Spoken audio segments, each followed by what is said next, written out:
வணக்கம். நான் இந்த மகளிர் தினம் கொண்டாடினேன். அப்போ வந்து எல்லாருக்கும் ஒரு ரோஸ் மில்க் வந்து செஞ்சு கொடுத்தேன். அதை எல்லாரும் வந்து எப்படி செஞ்சீங்க எப்படி செஞ்சீங்கன்னு சொல்லி கேட்டாங்க. சரி, அவங்களுக்காக இதை செஞ்சு காமிக்கலாம் அப்படின்னு சொல்லிட்டேன். இது 1/2 லிட்டர் பாலில் வந்து நம்ம வந்து தண்ணி ஊற்றிருக்கோம். உங்களுக்கு எவ்வளோ திக்னஸ் வேணுமோ அதுக்கேற்ற மாதிரி அந்த தண்ணியை ஊற்றிக்கணும். அதுக்கப்புறம்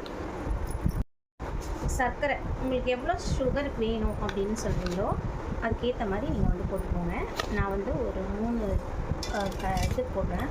இந்த கரண்டி போட்டுட்டு இது நல்லா கலக்கிக்கோங்க. கலக்கிட்டு அதுக்கப்புறம் எசன்ஸ், அந்த கலருக்கு இதுதான் வந்து அந்த ரோஸ் மில்கோட எசன்ஸு.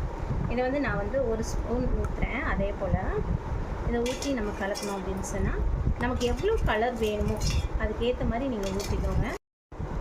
இந்த பாதாம் பிசின் வந்து நம்ம நைட்டு ஊற வச்சாதான் நமக்கு இந்த மாதிரி வந்து கிடைக்கும். அப்படி இல்லைன்னா வந்து இது நல்லா ஊறினா தான் இந்த மாதிரி சூப்பராக நமக்கு வந்து திரியாக அப்படியே எப்படி ஜெல் மாதிரி நமக்கு வந்து கிடைக்கும் இந்த பாதாம் பிசின். அது நமக்கு எவ்வளோ வேணுமோ அதை மட்டும் ஊற்றிக்கிட்டா போதும்.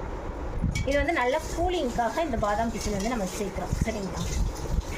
பாதாம் பிசின் போட்டு முடித்த பிறகு இந்த சப்ஜா விதைன்னு சொல்கிறோம் இல்லையா, அது வந்து சும்மா கொஞ்சோண்டு போட்டுட்டோம் அப்படின்னு சொன்னோம்னா நிறைய வேண்டாம், லேசாக போட்டுக்கோங்க. அது வந்து நம்ம சாப்பிடும்போது அந்த பாதாம் பிசினும் அந்த சப்ஜா விதையும் சேர்ந்து நமக்கு அந்த அது சாப்பிடும்போது நல்லாயிருக்கும். அதுக்காக அதை போட்டுக்குவேன். இவ்வளோ தான் இந்த பாதாம். வணக்கம். நான் இந்த மகளிர் தினம் கொண்டாடினேன். அப்போ வந்து எல்லாருக்கும் ஒரு ரோஸ் மில்க் வந்து செஞ்சு கொடுத்தேன். அதை எல்லோரும் வந்து எப்படி செஞ்சீங்கன்னு சொல்லி கேட்டாங்க. சரி, அவங்களுக்காக இதை செஞ்சு காமிக்கலாம் அப்படின்னு சொல்லிட்டேன்.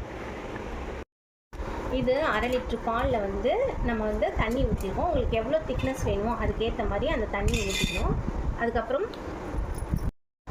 சர்க்கரை, உங்களுக்கு எவ்வளோ சுகர் வேணும் அப்படின்னு சொல்கிறீங்களோ அதுக்கேற்ற மாதிரி நீங்கள் வந்து போட்டுக்கோங்க.